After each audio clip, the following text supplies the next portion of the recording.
नमस्कार, black and white में आप सभी का बहुत बहुत स्वागत है। आपके साथ मैं हूं अंजना ओम कश्यप और मॉस्को में रूसी राष्ट्रपति व्लादिमीर पुतिन की इंटरव्यू के बाद अब मैं पहुंच गई हूं दिल्ली और यहां पर स्टूडियो में आज ब्लैक एंड व्हाइट विश्लेषण उस इंटरव्यू का करेंगे, उस दोस्ती का करेंगे जिसको प्रधानमंत्री नरेंद्र मोदी ध्रुव तारा कह रहे हैं। आज सबसे पहले हम आपको रशिया के राष्ट्रपति व्लादिमीर पुतिन के दौरे पर इंडिया टुडे और आज तक के साथ उनके एक वर्ल्ड एक्सक्लूसिव इंटरव्यू के बारे में बताएंगे जो आज पूरी दुनिया में चर्चा का विषय बने हुए हैं। मैं पूरी लिस्ट लेकर आई हूं कि कैसे तमाम प्लेटफॉर्म्स जो विदेशी मीडिया है उन सब ने इसको कवर किया है, यहां तक कि हमारी तस्वीर भी इंटरव्यू की पूरी लगाई है। ये सब हम आपको कुछ ही देर में दिखाने वाले हैं। आज पूरी दुनिया में इसकी चर्चा हो रही है, हर सवाल हमने पूछा है, हर सवाल दागा है। ऐसे तमाम सवाल जिसके इर्द गिर्द रहस्य बनाकर पश्चिमी मीडिया रखता था और उनको एक अलग ही तरीके से पोर्ट्रे करता था। मैं और मेरी सहयोगी गीता मोहन ने राष्ट्रपति पुतिन से हर वो सवाल पूछा जिसके बारे में दुनिया पुतिन की सोच, उनकी राय, उनका स्टैंड जानना चाहती थी। आज हम आपको पुतिन के भारत दौरे के बारे में विस्तार से बताएंगे और ये भी बताएंगे कि आखिर इस यात्रा से भारत को क्या हासिल हुआ। पुतिन का ये दौरा एक सामान्य यात्रा ना होकर दुनिया को एक स्पष्ट संदेश है, एक बहुत बड़ा ऐलान है कि भारत क्या सोचता है और वो किस तरह से अपने फैसले डंके की चोट पर लेता है। आज प्रधानमंत्री मोदी और राष्ट्रपति पुतिन के बीच 23वां भारत रशिया शिखर सम्मेलन हुआ और इसके साथ ट्रेड, डिफेंस यानी व्यापार, रक्षा, एनर्जी जो ऊर्जा है, उनसे जुड़े तमाम मुद्दों पर खास तौर से चर्चा हुई। पुतिन ने कहा कि वो भारत के साथ मिलकर नया transport route, north south transport corridor बना रहे हैं जिससे रशिया से हिंद महासागर के रास्ते सामान सीधा भारत पहुंचेगा। पुतिन ने कहा कि रशिया और भारत मिलकर भारत में सबसे बड़ा न्यूक्लियर पावर प्लांट बना रहे हैं, जबकि प्रधानमंत्री मोदी ने कहा कि सिविल न्यूक्लियर एनर्जी में हमारा दशकों पुराना सहयोग है जो आगे भी जारी रहेगा। बड़ी बात यह है कि पुतिन ने साफ कहा कि रशिया भारत के लिए बिना रुकावट ईंधन की सप्लाई करता रहेगा और कच्चे तेल को लेकर व्यापार रुकने वाला नहीं है। हम तो आपसे यही कहेंगे कि आज का विश्लेषण कई मायनों में अलग होने वाला है और इस विश्लेषण में आपको यह भी पता चलेगा कि भविष्य में भारत और रशिया के रिश्ते किस तरफ जाएंगे और नए वर्ल्ड ऑर्डर में भारत की भूमिका कितनी बड़ी हो सकती है। याद रखिए, एक तरफ ट्रंप ने तमाम टैरिफ्स में इजाफा किया भारत के खिलाफ, वहीं रूस यूक्रेन युद्ध के बाद रशिया पे खूब सारे सैंक्शंस लगा दिए। अब इन सब गतिविधियों के साए में ये बैठक हुई है और इसीलिए माना जा रहा है कि अब एक देश की दादागिरी नहीं चलेगी। मल्टीपोलर वर्ल्ड, बड़े बड़े देश ये तय करेंगे उनके हित में क्या है। और आज अगर आपको यह भी जानना है कि मेरा निजी तौर पर इस पूरी मुलाकात और इंटरव्यू को लेकर क्या सोचना है व्लादिमीर पुतिन के बारे में, मैं उनको कैसे समझ पाई या आंकती हूं, तो भी हमारे साथ जरूर रहिएगा। पूरी दुनिया में भारत और रशिया की दोस्ती की चर्चा हो रही है जिसे प्रधानमंत्री मोदी ने एक ध्रुव तारे जैसा बताया है। ध्रुव तारे को पोल स्टार या नॉर्थ स्टार भी कहते हैं और इसकी खासियत यह होती है कि ये आसमान में लगभग स्थिर नजर आता है और इसकी वजह से इस ध्रुव तारे को स्थिरता का प्रतीक भी माना जाता है। आज जब प्रधानमंत्री नरेंद्र मोदी ने भारत और रशिया की दोस्ती को इस ध्रुव तारे जैसा बताया तो इसका मतलब यह है कि ये दोस्ती स्थिर है, ये अडिग है, ये भरोसेमंद है, दिशा दिखाने वाली है, हर परिस्थिति में साथ खड़ी रहने वाली है। और आज ये दोस्ती पूरी दुनिया में इसी तरह से एक ध्रुव तारे की तरह स्थिर चमक रही है। देखिए, पिछले 8 दशकों में विश्व में अनेक उतार चढ़ाव आए हैं। मानवता को अनेक चुनौतियों और संकटों से गुजरना पड़ा है और इन सब के बीच भी भारत रूस मित्रता एक ध्रुव तारे की तरफ बनी रही है। У нас была возможность, и дали мне такую возможность подробно рассказать о том, что происходит на как раз украинском направлении. आपको यकीन नहीं होगा कि दुनिया के गूगल सर्च में राष्ट्रपति पुतिन का भारत दौरा और इंडिया टुडे ग्रुप को राष्ट्रपति पुतिन का वर्ल्ड एक्सक्लूसिव इंटरव्यू पूरी तरह से छाया हुआ है। कल शाम 6:30 बजे जब राष्ट्रपति पुतिन का विमान नई दिल्ली पहुंचा तब गूगल के ग्लोबल सर्च रिजल्ट में यह टॉप पर ट्रेंड कर रहा था। इसी तरह कल रात 9 बजे जब राष्ट्रपति पुतिन के सुपर एक्सक्लूसिव इंटरव्यू का आज तक और इंडिया टुडे पर एक साथ साइमल्टेनियस लाइव प्रसारण हुआ तब भी यह इंटरव्यू गूगल के ग्लोबल सर्च रिजल्ट में टॉप पर ट्रेंड कर रहा था और इससे आप ये समझ सकते हैं कि पूरी दुनिया की निगाहें इस इंटरव्यू, इस मुलाकात पर टिकी हुई थी और हर कोई राष्ट्रपति पुतिन और प्रधानमंत्री मोदी की इस दोस्ती के बारे में बातें कर रहा है। आइए इस दोस्ती को इन दो तस्वीरों में भी समझ सकते हैं। आपको दिखाते हैं, ये देखिए दो तस्वीरें, जिनमें एक तस्वीर उस वक्त की है जब राष्ट्रपति पुतिन ने दिल्ली के राजघाट पर जाकर राष्ट्रपिता महात्मा गांधी यानी बापू को श्रद्धांजलि दी, और दूसरी तस्वीर उस वक्त की है जब प्रधानमंत्री नरेंद्र मोदी ने अपने आवास पर मुलाकात के दौरान राष्ट्रपति पुतिन को श्रीमद् भगवत गीता का रूसी संस्करण भेंट किया। और आप ये समझिए कि इन दोनों तस्वीरों का मतलब कितना बड़ा होता है। जिस वक्त इंटरनेशनल क्रिमिनल कोर्ट ने यूक्रेन युद्ध के लिए राष्ट्रपति पुतिन के खिलाफ अरेस्ट वारंट जारी किया हुआ है और अमेरिका यह आरोप लगा रहा है कि भारत रशिया से कच्चा तेल खरीदकर उसकी इस युद्ध में मदद कर रहा है, तब राष्ट्रपति पुतिन भारत आते हैं। भारत में वो महात्मा गांधी की समाधि पर जाते हैं, उन्हें श्रद्धा सुमन अर्पित करते हैं और पूरी दुनिया जानती है कि महात्मा गांधी अहिंसा के पुजारी थे और उन्होंने अपना पूरा जीवन ही हिंसा के विरोध में खपा दिया था। यानी इन तस्वीरों से दुनिया को यह संदेश जाता है कि राष्ट्रपति पुतिन भी अहिंसा का सम्मान करते हैं और वो भी यूक्रेन युद्ध का समाधान चाहते हैं। एक तरफ राष्ट्रपति पुतिन ने महात्मा गांधी को श्रद्धांजलि दी, तो दूसरी तरफ प्रधानमंत्री मोदी ने राष्ट्रपति पुतिन को श्रीमद् भगवत गीता का रूसी संस्करण भेंट किया। और ये वो हिंदू धार्मिक ग्रंथ है जिसमें महाभारत के युद्ध का वर्णन किया गया है। श्रीमद् भगवत गीता का पूरा सार ही बस यही है कि किन परिस्थितियों में युद्ध कर्तव्य बन जाता है, युद्ध को लड़ना जरूरी होता है। और इस वक्त राष्ट्रपति पुतिन के मुताबिक वो भी अपने देश की संप्रभुता के लिए इस युद्ध को लड़ रहे हैं और ये युद्ध रशिया की अस्मिता को बचाने वाला है। यानी इन दो तस्वीरों से दो बड़े संदेश साफ निकल रहे हैं। और सबसे बड़ी बात यह है कि प्रधानमंत्री नरेंद्र मोदी ने श्रीमद् भगवत गीता को भारत की सांस्कृतिक विरासत का ग्लोबल प्रतीक आज बनाया है। अमेरिका के पूर्व राष्ट्रपति बराक ओबामा से लेकर जापान के पूर्व प्रधानमंत्री शिंजो आबे, चीन के राष्ट्रपति शी जिनपिंग और अब रशिया के राष्ट्रपति व्लादिमीर पुतिन को गीता का विशेष संस्करण भेंट करके प्रधानमंत्री मोदी ने यह बताया कि हमारी असली सॉफ्ट पावर है क्या और भारत किन सांस्कृतिक जड़ों से जुड़ा हुआ है और हमारी नीति गीता के विचारों से भी प्रेरित है।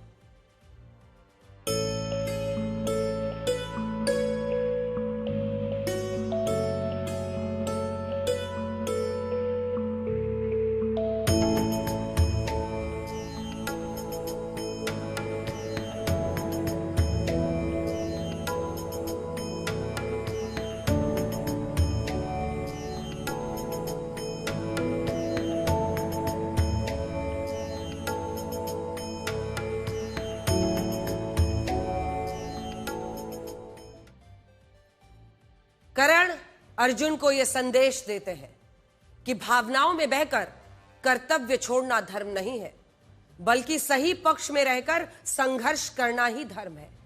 और आप अगर राष्ट्रपति पुतिन से उनका पक्ष जानेंगे तो वो भी यही कहते हैं कि ये युद्ध उन्होंने शुरू नहीं किया और ना ही वो इस युद्ध को जारी रखना चाहते हैं।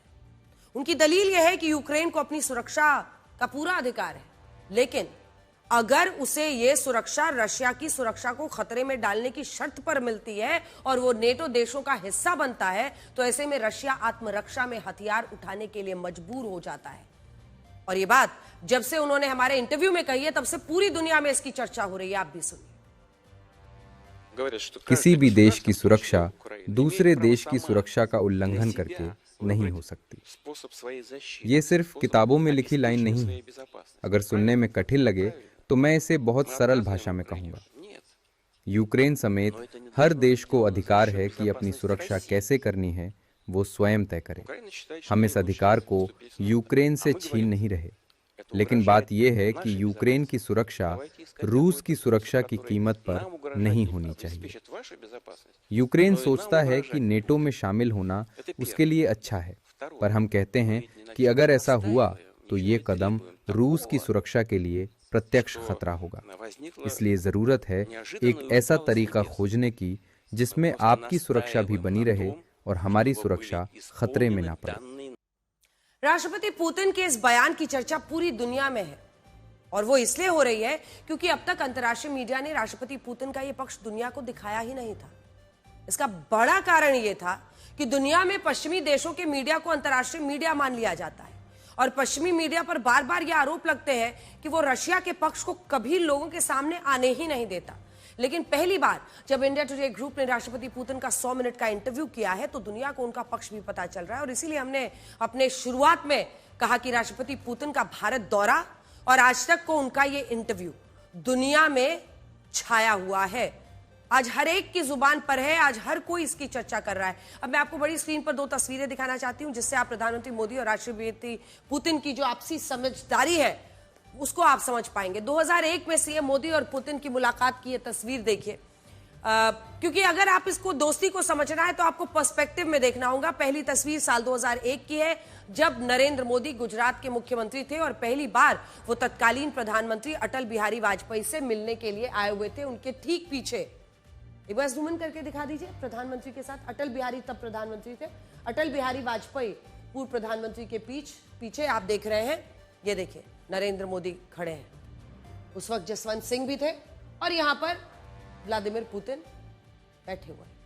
अब आ जाइए साल 2025 में और फिर आती है ये तस्वीर। इस तस्वीर को देखिए, इस तस्वीर उस वक्त की है जब राष्ट्रपति पुतिन कल शाम दिल्ली पहुंचे थे और प्रोटोकॉल तोड़कर प्रधानमंत्री नरेंद्र मोदी खुद राष्ट्रपति पुतिन को रिसीव करने के लिए एयरपोर्ट आए थे और दोनों नेता एक ही गाड़ी में 7 लोक कल्याण मार्ग पर स्थित प्रधानमंत्री आवास पहुंचे, जहां प्रधानमंत्री मोदी ने राष्ट्रपति पुतिन के लिए प्राइवेट डिनर का आयोजन किया था।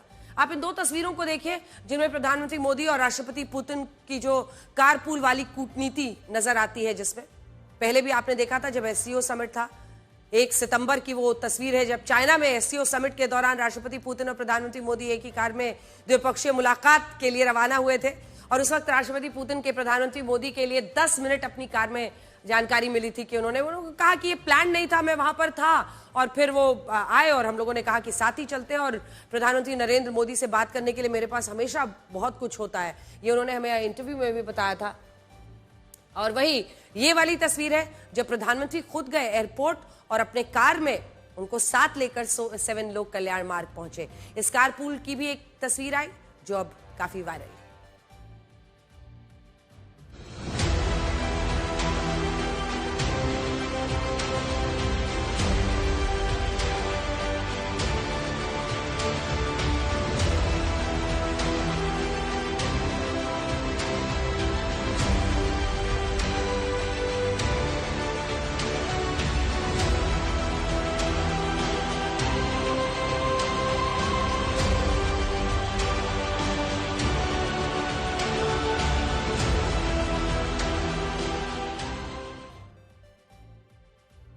तो स्पेशल वेलकम, एक स्पेशल मेहमान को प्रधानमंत्री मोदी मौजूद थे। राष्ट्रपति पुतिन टोयोटा की जो फॉर्च्यूनर कार है एयरपोर्ट से रवाना क्यों हुए, तो इसके पीछे कारण यह था कि राष्ट्रपति पुतिन की गाड़ी में ज्यादा जगह नहीं थी।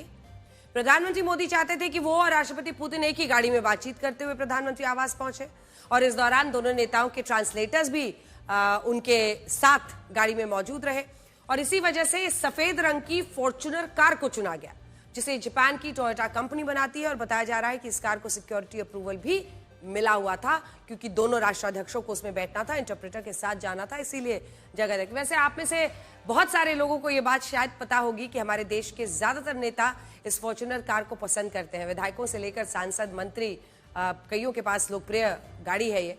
अब जब प्रधानमंत्री मोदी और राष्ट्रपति पुतिन ने इस कार में एक साथ सफर किया, इसकी तस्वीरें साझा की, तब से सोशल मीडिया पर फॉर्च्यूनर कार ट्रेंड कर रहा है। आप सोचिए, और भारत के बहुत सारे लोग अपनी फॉर्च्यूनर कार की तस्वीरें सोशल मीडिया पर पोस्ट कर रहे हैं। तो ये होता है जब पैशन होता है लोगों में, नेताओं को लेकर। तो चूंकि इस गाड़ी में सारे दोनों गए हैं, बस इस वजह से लोग अपनी अपनी कार की फोटो डाल रहे हैं। और ये बात सुनकर आपको और भी गर्व होगा कि टोयोटा कंपनी भारत के ही कर्नाटक राज्य में फॉर्च्यूनर कार को बनाती है। Make in India.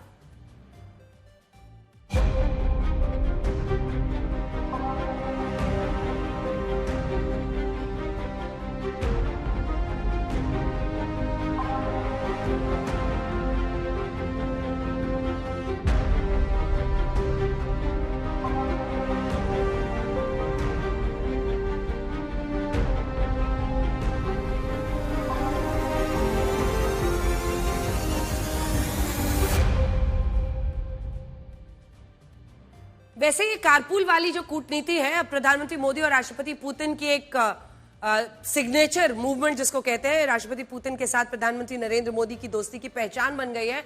और ये सवाल मैंने राष्ट्रपति पुतिन से इंटरव्यू में पूछा था जब चाइना में उन्होंने अपनी गाड़ी में प्रधानमंत्री मोदी के साथ सफर किया था, तब दोनों नेताओं के बीच क्या बातचीत हुई, सवाल का राष्ट्रपति पुतिन ने क्या जवाब दिया, सुनिए। एक तस्वीर हम दिखाना चाहते हैं राष्ट्रपति जी आपको, और राष्ट्रपति पुतिन, इस तस्वीर में आप प्रधानमंत्री नरेंद्र मोदी के साथ कार में जा रहे हैं। अब ये फोटो खूब वायरल होता है, लोग वीडियो पे इसके खूब डिस्कशन करते हैं कि क्या हुआ, कैसे हुआ। अब आप चूंकि यहाँ बैठे हैं, आप ही बताइए, क्या ये पहले से आप लोगों ने तय किया हुआ था और क्या बात हुई गाड़ी में? हम दोनों के बीच सामयिक विषयों पर ही बातचीत हुई और इसे लेकर पहले से कोई तैयारी नहीं थी। हम दोनों बाहर निकले, सामने मुझे मेरी कार दिखाई दी तो मैंने उन्हें साथ चलने को कह दिया, वैसे ही जैसे दोस्तों के बीच होता है। इसमें इससे ज्यादा और कुछ भी नहीं था। रास्ते में हम दोनों ने बस आम दोस्तों की तरह बात की। हमारे पास हमेशा बातचीत करने को कुछ न कुछ जरूर होता है। हम लोग बातचीत में इतना व्यस्त हो गए कि बाद में ख्याल आया कि लोग हमारा इंतजार कर रहे होंगे। इसमें ऐसा कुछ खास नहीं था। आज शिखर सम्मेलन से पहले राष्ट्रपति पुतिन को 21 तोपों की सलामी दी गई। राष्ट्रपति भवन में उन्हें गार्ड ऑफ ऑनर भी दिया गया। इस दौरान राष्ट्रपति द्रौपदी मुर्मू और प्रधानमंत्री मोदी भी वहां पर मौजूद रहे। ये तस्वीरें हम आपको दिखा रहे हैं। बड़ी बात यह है कि जब राष्ट्रपति पुतिन अपनी गाड़ी से नीचे उतरे तो उन्होंने सबसे पहले राष्ट्रपति के सैन्य सचिव मेजर जनरल वुदेव परिदा से हाथ मिलाया और अब उनका ये वीडियो भी काफी वायरल हो रहा है और लोग ये कह रहे हैं कि राष्ट्रपति पुतिन सैनिकों का सम्मान करना कभी नहीं भूलते।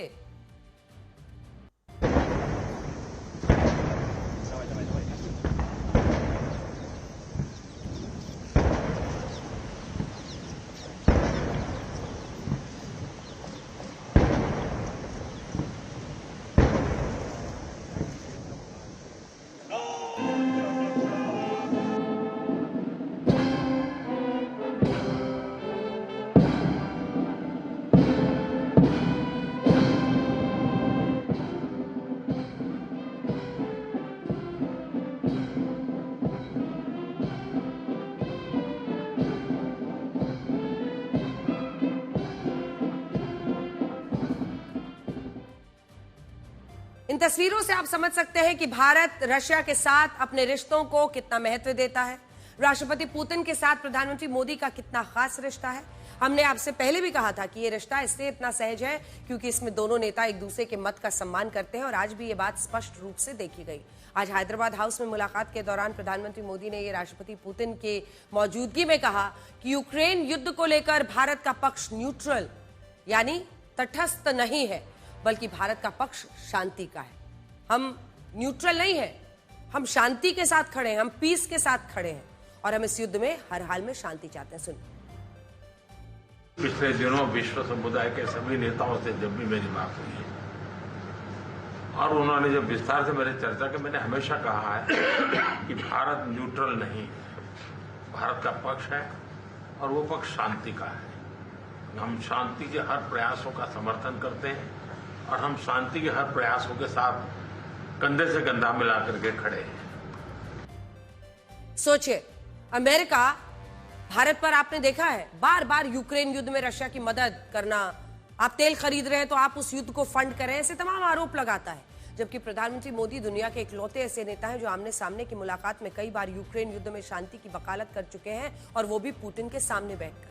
आज भी उन्होंने अपनी इसी मत को दोहराया है और मैं भी जब इस मुद्दे पर राष्ट्रपति पुतिन का इंटरव्यू कर रही थी तो उनका भी यही कहना था कि प्रधानमंत्री मोदी और उनका रिश्ता ऐसा है कि वो किसी के दबाव में नहीं आते, अपनी बातों को स्पष्ट रूप से रखते। अब आपको बड़ी स्क्रीन पर यह दिखाते हैं कि भारत और रशिया के बीच कौन से नए समझौते हुए और इन समझौतों से दोनों देशों को क्या हासिल होगा, क्योंकि यहीं से आपको तस्वीर साफ आएगी कि दोस्ती ये सब तो अपनी जगह पर है, लेकिन भारत को फायदा क्या हुआ, भारत की झोली में आया क्या। सबसे बड़ा ऐलान तो यही हुआ है कि रशिया भारत को कच्चा तेल, नेचुरल गैस, रिफाइनिंग, पेट्रोकेमिकल और न्यूक्लियर क्षेत्र में अपनी सभी आपूर्ति जारी रखेगा। जूम इन कीजिए, जूम इन कीजिए और थोड़ा जूम इन कीजिए। ये हो गया तेल, ये है गैस और पश्चिमी देशों के दबाव के बावजूद पहले से ज्यादा सहयोग अगर संभव हो रहा है तो तेल के क्षेत्र में, क्योंकि इसी तेल का बहाना करके अमेरिका ने भारत पर जबरदस्त टैरिफ्स ठोके। उसके बाद से गैस, बल्कि ये सवाल भी मैंने जब उनसे पूछा कि आपने तो न्यूक्लियर ये तेल को लेकर तो अमेरिका ये कहता है कि आप हम वॉर फंड कर रहे हैं, तो उन्होंने कहा कि वो खुद हमसे न्यूक्लियर एनर्जी खरीदते हैं और आप भारत को वो रोक रहे हैं। तो चाहे वो तेल हो, गैस हो, रिफाइनिंग हो, पेट्रोकेमिकल्स हो या परमाणु क्षेत्र हो, ये सेंसिटिव वक्त है। इसको थोड़ा जूम इन करके एक बार दिखा दीजिए, यहां पे जूम इन कीजिए, परमाणु पर जूम इन कीजिए। इसकी अहमियत को समझिए। एक नाजुक और सेंसिटिव स्थिति बनी हुई है क्योंकि रूस यूक्रेन में जंग चल रहा है। पश्चिमी देश लगातार रशिया पर सैंक्शंस लगा लगा कर दबाव बना रहे हैं। ऐसे में अगर परमाणु क्षेत्र में बावजूद इन दबावों के दोनों देशों में आपसी सहयोग बढ़ता है, यहां तक कहा कि परमाणु का जो ऊर्जा है उसका इस्तेमाल खेती, दवाइयां, इन क्षेत्रों में कैसे करना है, कैसे भारत को साफ फ्यूल मिले, यानी ऐसी ऊर्जा जिससे प्रदूषण नहीं होता है। और ये पांचों सबसे अहम जो ऊर्जा के स्रोत है, तेल, गैस, रिफाइनिंग, पेट्रोकेमिकल, परमाणु क्षेत्र, इसमें अगर पश्चिमी देशों के दबाव के बावजूद दोनों देश ये कहते हैं कि हमको अपना रिश्ता अच्छा रखना है और हम तो इसमें सहयोग करेंगे ही करेंगे, तो ये साफ बताता है कि क्या है दोनों की सोच इन सब को लेकर। अगली बात आपको दिखाते हैं, क्योंकि भारत रूस समझौते से अगली चीज जो फायदा भारत को होगा, तो पिछली जो हमने आपको पूरी तस्वीर दिखाई, अगर हर तरह की ऊर्जा में सहयोग बढ़ता है तो एक वो देश है जिसको इससे बहुत परेशानी होगी, जो टैरिफ लगाता है। नाम बताने की अब जरूरत है नहीं। तो अब हम आपको दिखाते हैं अगला क्या। दूसरा बड़ा ऐलान सिविल न्यूक्लियर क्षेत्र में सहयोग बढ़ाने पर हुआ है। भारत में अभी ज्यादातर जगहों पर कोयले से बिजली बनाई जाती है, लेकिन अब हम छोटे न्यूक्लियर रिएक्टर्स प्लांट्स भी लगाना चाहते हैं और इसमें रशिया हमारी मदद करने वाला है। और ये कोई मामूली डील नहीं है। इस टेक्नोलॉजी में पूरी दुनिया में रशिया का एक तरह से सबसे आगे रशिया को माना जाता है और जबरदस्त एडवांसमेंट है, मतलब विकास है रशिया में इन मुद्दों पर। अब जब रशिया में हमें इस क्षेत्र में और सहयोग देगा तो भारत का वो लक्ष्य पूरा हो सकता है जिसके तहत हम साल 2047 तक छोटे न्यूक्लियर रिएक्टर से 100 गीगावाट बिजली बनाना चाहते हैं, जबकि अभी हम इससे 8 गीगावाट बिजली ही बना पा रहे हैं। बड़ी बात यह है कि अब रशिया की मदद से ऐसे तमाम जो छोटे न्यूक्लियर रिएक्टर्स हैं उससे क्या कर सकते हैं, हम रशिया की मदद से छोटे न्यूक्लियर रिएक्टर्स बना सकते हैं जो पानी में तैरकर बिजली का उत्पादन कर सकेंगे। तो आप सोचिए बिजली का उत्पादन कैसे साफ और ऊर्जा मिले। तीसरा बड़ा ऐलान यह हुआ कि दोनों देश आपसी व्यापार को $100 बिलियन यानी 9 लाख करोड़ रुपए तक लेकर जाना चाहते हैं। अभी दोनों देशों के बीच एक साल में लगभग 5,80,000 करोड़ रुपए का सालाना व्यापार है, जिनमें भारत का घाटा बहुत ज्यादा है। हम सामान वहां से खरीदते तो हैं लेकिन बेचते कम है।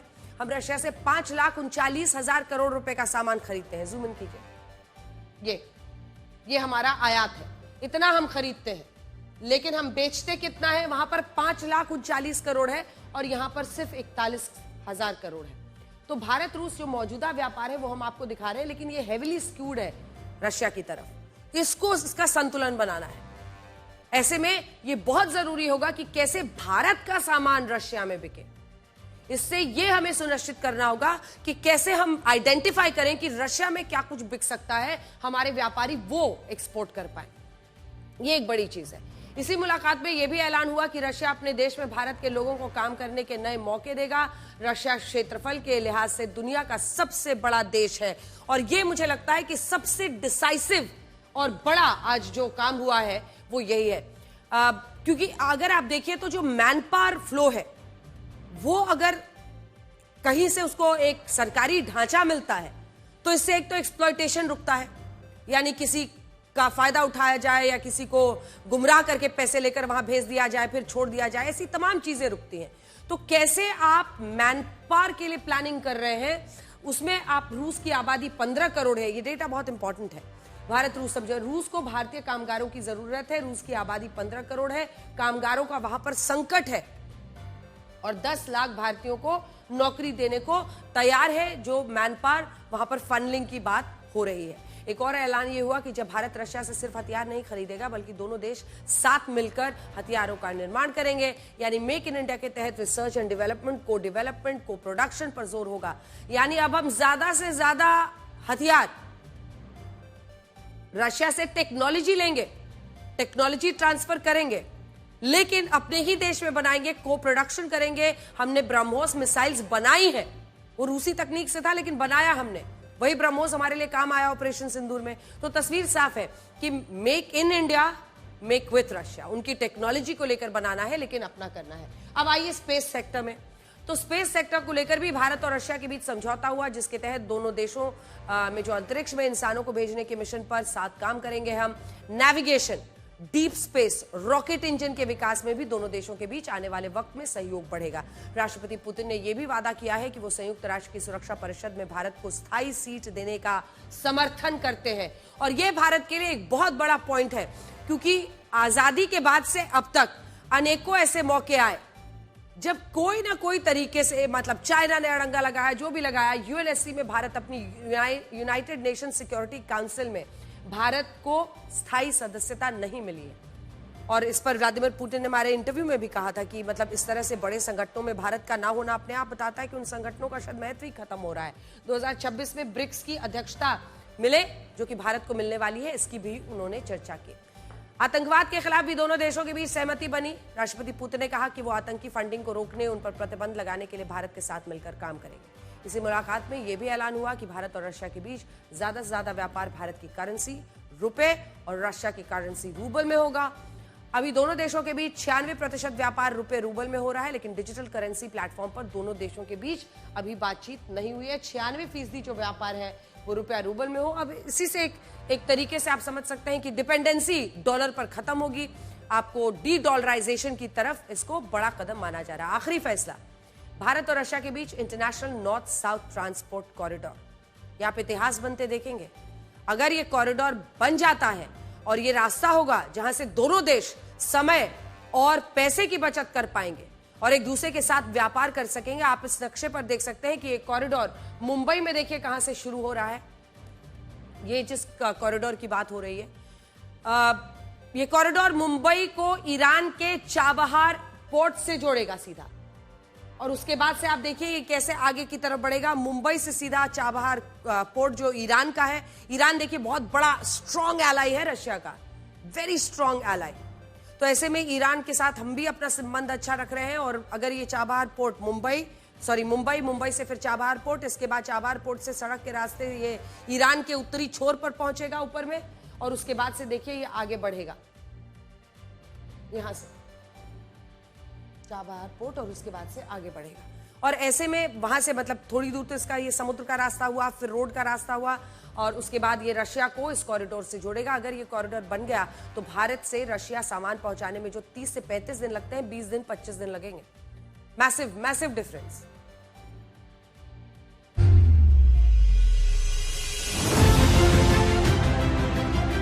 पिछले 8 दशकों में विश्व में अनेक उतार चढ़ाव आए, मानवता को अनेक चुनौतियों और संकटों से गुजरना पड़ा, और इन सब के बीच भी भारत रूस मित्रता एक ध्रुव तारे की तरफ बनी रही।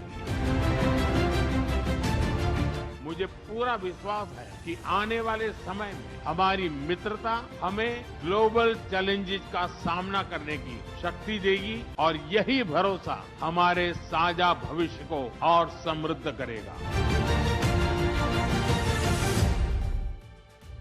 आज राष्ट्रपति पुतिन के भारत दौरे के साथ उनके 100 मिनट के इंटरव्यू की भी पूरी दुनिया में चर्चा हो रही है, और ये इंटरव्यू एक इंटरनेशनल हेडलाइन बना हुआ है। अब तक इस तरह के इंटरव्यू पश्चिमी देशों के मीडिया द्वारा किए जाते थे, और इसके बाद पूरी दुनिया में इन इंटरव्यूज को लेकर बात होती थी, लेकिन पहली बार ये ट्रेंड बदला। राष्ट्रपति पुतिन के इस इंटरव्यू ने भारत को एक नई लीग में लाकर खड़ा कर दिया। ये भारत के मीडिया के लिए एक बड़ा टर्निंग पॉइंट है। इंडिया टुडे ग्रुप और आज तक ने साबित कर दिया है कि हम भी अंतर्राष्ट्रीय मीडिया में एक बड़ा रोल निभाते हैं, हम भी किसी से पीछे नहीं है।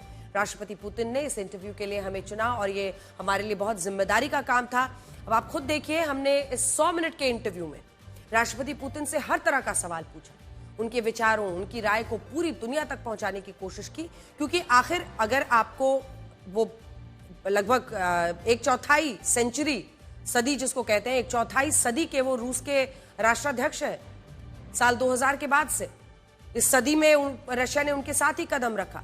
तो ऐसे में अब जरूरी ये होगा कि आपको अगर इस नेशन हेड से डील करना है तो आपको समझना पड़ेगा कि उनके मन में क्या चलता है। इस इंटरव्यू से पहले तक यूक्रेन युद्ध को लेकर जब भी सवाल उठते थे तो हमने रशिया का पक्ष सामने नहीं देखा। राष्ट्रपति पुतिन ने खुद कई बार कहा था कि पश्चिमी मीडिया भेदभाव करता है, युद्ध के पीछे रशिया के मत को ईमानदारी से पेश नहीं किया जाता है, लेकिन हमने पूरी निष्पक्षता के साथ इस इंटरव्यू को किया। आज दुनिया के लोग इसे देखकर हैरान हो रहे हैं और पश्चिमी मीडिया में मैंने एक दो पत्रकारों को ये देखते हुए बोलते हुए सुना कि इस इंटरव्यू को देखने के बाद उन्हें समझ में आ रहा है कि रशिया का क्या पर्सपेक्टिव है।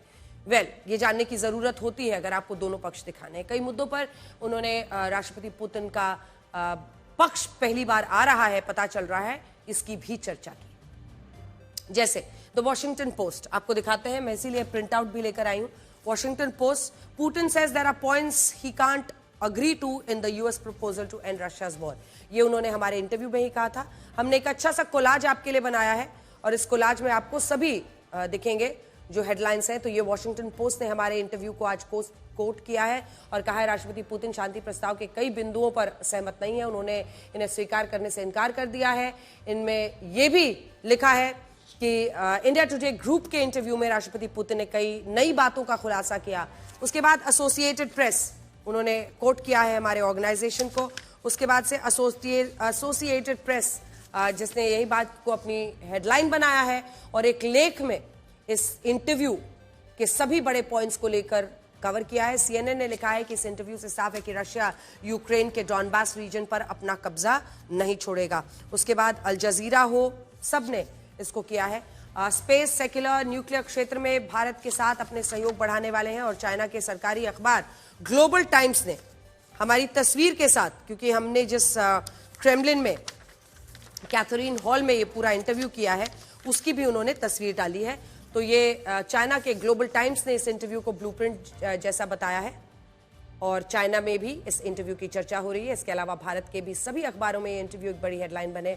सबसे ज्यादा चर्चा उस बयान की हो रही है जिसमें राष्ट्रपति पुतिन ने यह कहा कि जब अमेरिका अपनी ऊर्जा जरूरतों के लिए रशिया से ईंधन और गैस खरीद सकता है, न्यूक्लियर एनर्जी खरीद सकता है, तो भारत ऐसा क्यों नहीं कर सकता। सुनिए। जहां तक भारत की ओर से रूस से ऊर्जा संसाधनों की खरीद की बात है तो मैं साफ कर दूं कि अमेरिका अब भी अपने न्यूक्लियर पावर प्लांट्स के लिए हमसे परमाणु ऊर्जा की खरीद करता है। इनमें अमेरिका में चल रहे न्यूक्लियर पावर प्लांट्स के लिए यूरेनियम भी शामिल है। तो अगर अमेरिका खुद अपनी ऊर्जा जरूरतें रूस के जरिए पूरी करता है तो फिर भारत की खरीद को लेकर उन्हें आपत्ति क्यों है? इस विषय पर गहन अध्ययन की जरूरत है। तो साफ शब्दों में उन्होंने 3 बार इस बात की चर्चा की। उन्होंने अमेरिका को लेकर क्या बिना कुछ बोले डोनाल्ड ट्रंप के बारे में उन्होंने एक तरह से पोल पट्टी खोल दी।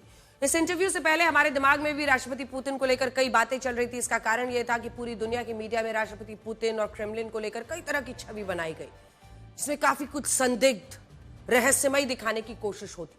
लेकिन जब मैं खुद राष्ट्रपति पुतिन से मिली तो मुझे उनके बारे में कई ऐसी बातें पता चली जो मीडिया में बनाई गई कई धारणाओं से विपरीत है और ऐसा लगता है कि एक पूर्वाग्रह के साथ उनकी छवि बनाई गई है। जैसे राष्ट्रपति पुतिन में गंभीरता बहुत है, उन्होंने हमसे 100 मिनट तक बातचीत की लेकिन इतने बड़े इंटरव्यू में उन्होंने एक बार भी हल्के शब्द का इस्तेमाल नहीं किया। आप समझ रहे होंगे, हाल के दिनों में अगर आप देखें तो राष्ट्राध्यक्ष एक दूसरे के बारे में कुछ भी बोलते हैं।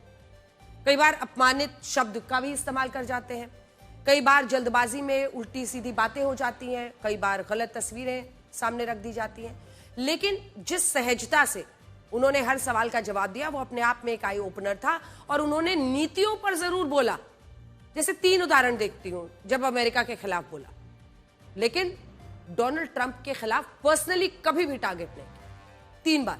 सबसे पहले G8 में नहीं जाना है, वहां पर वहां कोई सम्मान नहीं है और वहां पर सम्मान ना होने की वजह से, भारत जैसे देश के ना होने की वजह से उसकी कोई जरूरत नहीं है रशिया को।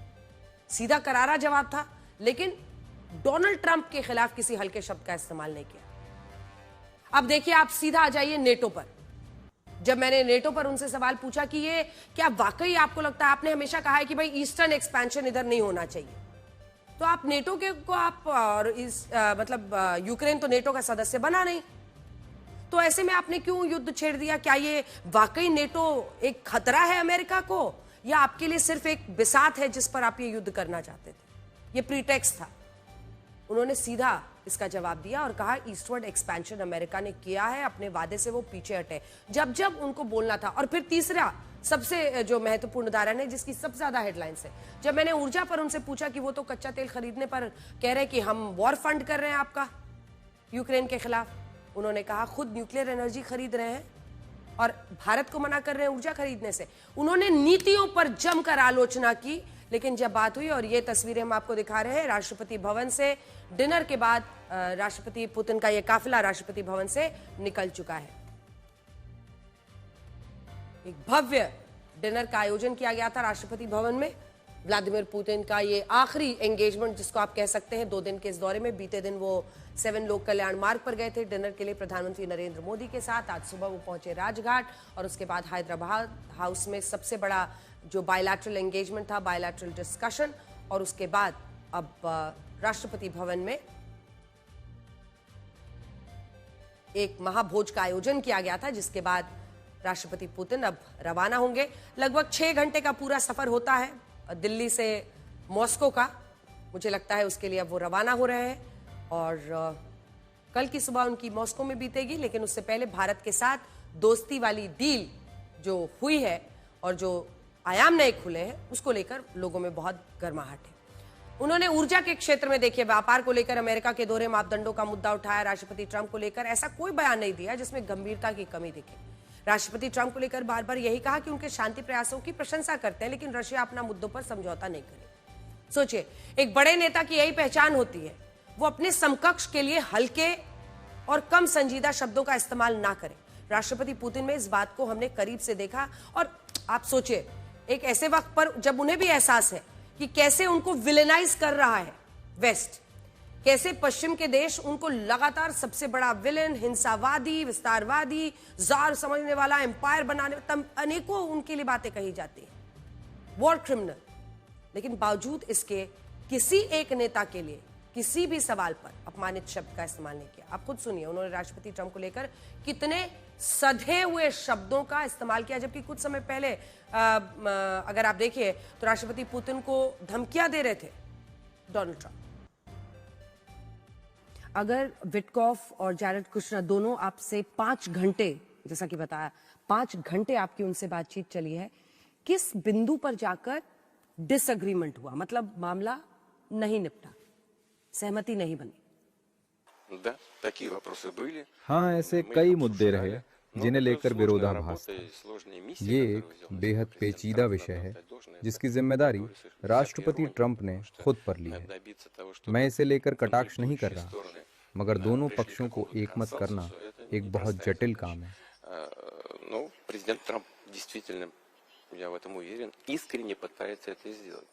हालांकि मैं मानता हूं कि राष्ट्रपति ट्रंप सचमुच इसका हल चाहते हैं और तभी हमने एक एक बिंदु पर सिलसिलेवार बात की, ऐसे हर मुद्दे पर जिसे लेकर हम सहमत या असहमत थे।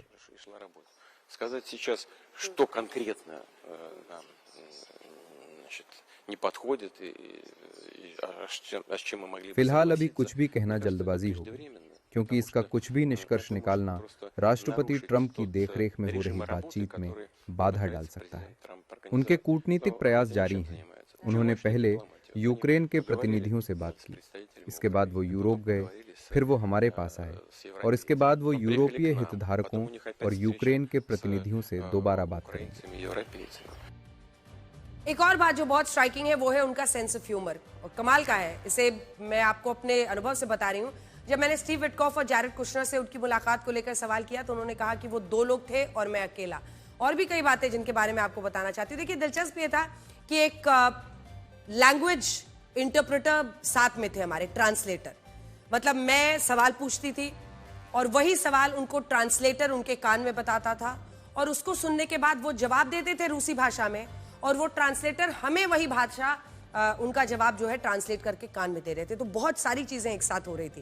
लेकिन बावजूद इसके जब मैंने टोक कर उनसे कुछ कहा तो उन्होंने भी उस पर हंसते हुए जवाब दिया। वो हिस्सा हम आपको दिखाएंगे। तीसरा, राष्ट्रपति पुतिन से मिलकर यह भी समझ आया कि वो अपने फैसलों को लेकर स्पष्ट है, कोई कंफ्यूजन नहीं है। उदाहरण, जब उन्होंने जहां G8 नहीं जाना है अस्वीकार किया और उन्होंने माना, जब मैंने समराइज किया कि क्या विटकॉफ और जैरेड कुशनर की जो मुलाकात की हुई है उसमें आपको ये ऑफर आया था कि आप G8 में शामिल हो जाइए युद्ध खत्म करके, तो उन्होंने कहा कि हाँ ऐसी बात आई थी, लेकिन मैं इसके लिए तैयार नहीं हूँ, मुझे वहां नहीं जाना, जहां सम्मान नहीं है वहां पर जाने की जरूरत नहीं है। और इसीलिए हम कहते हैं कि जहां पर एक क्लैरिटी हो, एक साफ सोच हो, अपना विजन होना जरूरी है, और राष्ट्रपति पुतिन में ये बात साफ दिखाई दे रही थी। कई सारे रिपोर्ट्स आ रहे हैं प्रेसिडेंट पुतिन की रूस G8 में वापस जुड़ना चाहता है, ऐसा हो रहा है? नहीं, आप ये बहुत दिलचस्प जवाब आप दे रहे हैं। मतलब इसकी कल्पना करना मुश्किल है कि आप खुल के कह रहे हैं कि आपको G8 में कोई इंटरेस्ट नहीं है, मतलब G7 से वापस G8 बने और आपको हिस्सेदारी मिले। Да. Дело вот в чем. Дело в том, что я когда-то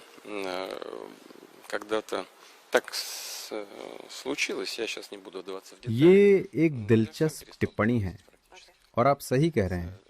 मैं इस विषय पर बिल्कुल स्पष्ट हूँ। देखिए, सच बात यह है कि मैं इन बैठकों में जाना बहुत पहले ही बंद कर चुका था। ये पहली बात है। दूसरी बात, मैं सच में नहीं समझ पाता कि G7 देश खुद को G7 क्यों कहते हैं। G यानी ग्रेट, यानी बड़े। लेकिन जरा सोचिए, आज भारत क्रय शक्ति के आधार पर दुनिया की तीसरी सबसे बड़ी अर्थव्यवस्था है। तो फिर क्षमता के लिहाज से यूके या कुछ और देशों की स्थिति क्या है? मुझे ये थोड़ा विचित्र लगता है, लेकिन ठीक है, उनका अधिकार है खुद को जो कहना चाहे। हाँ, इन देशों की अर्थव्यवस्थाएं हाईटेक हैं, उनकी नींव मजबूत है, ये बिल्कुल सही है। लेकिन इसके बावजूद वैश्विक अर्थव्यवस्था में उनकी हिस्सेदारी लगातार घट रही है, और ये रुझान आगे भी जारी रहेगा, क्योंकि ये उनकी सरकारों की गलत नीतियों का प्रत्यक्ष परिणाम है। जैसे जर्मनी को देखिए, 3 साल से मंदी में है। फ्रांस कठिन हालात में है, मंदी के बिल्कुल करीब, और यही स्थिति कई अन्य प्रमुख अर्थव्यवस्थाओं की भी है। लेकिन ये भी सच है कि G7 अभी भी एक महत्वपूर्ण मंच है। वो काम करते हैं, चर्चा करते हैं, फैसले लेते हैं। उन्हें शुभकामनाएं, उनका भला ही हो। लेकिन फिर भी एक समय आया जब मैंने इन बैठकों से पूरी तरह दूरी बना ली, और ये यूक्रेन की घटनाओं की वजह से नहीं था, बल्कि कुछ और कारण थे जिन पर मैं अभी विस्तार में नहीं जाना चाहता। खैर, हम अपने अमेरिकी साझेदारों को इस बारे में पहले ही बता चुके हैं। आप ये कह रहे हैं राष्ट्रपति पुतिन के बारे में चौथी बड़ी बात यह है कि प्रधानमंत्री मोदी के साथ उनका रिश्ता सिर्फ नाम के लिए नहीं है। ऐसा नहीं है कि सिर्फ कूटनीतिक कारणों से प्रधानमंत्री मोदी और राष्ट्रपति पुतिन के बीच दोस्ती दिखाई देती है। इस इंटरव्यू में बार बार राष्ट्रपति पुतिन की बातों में प्रधानमंत्री मोदी का जिक्र आ रहा था। वो भारत के विकास की बात कर रहे थे, वो मोदी के बारे में कह रहे थे कि मोदी ऐसे नेता नहीं है जिन्हें झुकाया या दबाया जा सकता है, ये पुराना 70 के दशक का भारत नहीं है। एक बड़ी बात है, राष्ट्रपति पुतिन प्रधानमंत्री मोदी के बीच एक पर्सनल केमिस्ट्री इसलिए दिखती है क्योंकि दोनों नेता एक दूसरे को बहुत करीब से समझते हैं, और ये इंटरव्यू साबित करता है कि ये दोस्ती सोने की तरह खरी है। इसमें दोनों नेता एक दूसरे को सहज तरीके से समझते हैं। इसके अलावा राष्ट्रपति पुतिन की बातों में नए भारत की एक ताकत दिख रही थी। वो भारत की जो ग्रोथ स्टोरी है उसका पूरा सम्मान कर रहे थे, बार बार खुद ही आंकड़े दे रहे थे, और भारत का GDP ग्रोथ रेट क्या है, भारत कितनी बड़ी शक्ति बन गया है, ये सब कुछ बता रहे थे। अब अगली खबर का रुख करते हैं। पुतिन का भारत दौरा, हमें ये दिया गया उनका इंटरव्यू पूरी दुनिया में चर्चा का विषय हुआ है, लेकिन इस चर्चा के बीच एक और खबर बड़ी है जिसके बारे में आज बात करना जरूरी है। पिछले 4 दिनों से इंडिगो एयरलाइंस के हवाई यात्री बड़ी मुसीबत झेल रहे हैं।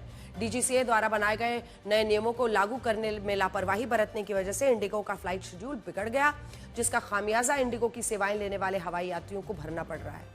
और अलग अलग शहरों की तस्वीरें हैं। DGCA के नए नियमों की वजह से इंडिगो पिछले 4 दिनों से क्रू मेंबर्स यानी जो पायलट है, जो एयर हॉस्टेस है और अन्य फ्लाइट स्टाफ है, उनकी कमी से जूझ रहा है। उनके पास यात्रियों को ले जाने के लिए पायलट्स कम पड़ रहे हैं। हालत यह है कि दिल्ली, बेंगलुरु, पुणे, हैदराबाद समेत कई एयरपोर्ट्स पर पिछले 4 दिनों में 1000 से ज्यादा फ्लाइट्स रद्द हैं। सैकड़ों फ्लाइट्स कई घंटे की देरी से चल रही हैं। हवाई यात्रियों को एयरपोर्ट्स पर 20-20 घंटे तक इंतजार करना पड़ रहा है, और इन हवाई यात्रियों को इंडिगो की तरफ से ना कोई मदद मिल पाई है, ना उड़ान से संबंधित जानकारी। कुछ एयरपोर्ट्स पर हालात यह है कि खाना, पानी, जरूरी सामान के लिए यात्रियों इंडिगो एयरलाइंस के स्टाफ में झड़प तक हो रही है। हवाई यात्रियों को हो रही इस परेशानी की वजह डीजीसीए द्वारा बनाए गए कुछ नए नियम हैं। इंडिगो ने इन नियमों को बिना किसी तैयारी और सही योजना बनाए लागू कर दिया, जिससे अव्यवस्था फैल गई है। डीजीसीए के नए नियम थे कि 7 दिन लगातार काम करने के बाद फ्लाइट स्टाफ को 2 दिन की छुट्टी दी जाए। जरूरी है, अगर उनको आराम नहीं मिलेगा, अगर वो स्वस्थ नहीं रहेंगे तो फिर सबकी जिंदगी दाव पर लगती है। लेकिन अचानक चूंकि ये सब लागू हुआ है तो ये अव्यवस्था फैली है। नाइट लैंडिंग की अधिकतम सीमा 6 से कम करके 2 कर दी गई। नाइट लैंडिंग में मतलब यह है कि रात की शिफ्ट में फ्लाइट स्टाफ को अलग अलग एयरपोर्ट्स पर कितनी बार लैंड कराया जाए। इसके अलावा फ्लाइट स्टाफ की नाइट शिफ्ट को लगातार 2 रातों से ज्यादा ना करने के लिए कहा गया। लंबी उड़ानों के बाद पायलट को कम से कम 24 घंटे का आराम जरूरी अनिवार्य किया गया है। नाइट शिफ्ट की टाइमिंग भी रात 12 बजे से सुबह 6 बजे तक कर दी गई है। पहले ये 5 बजे तक का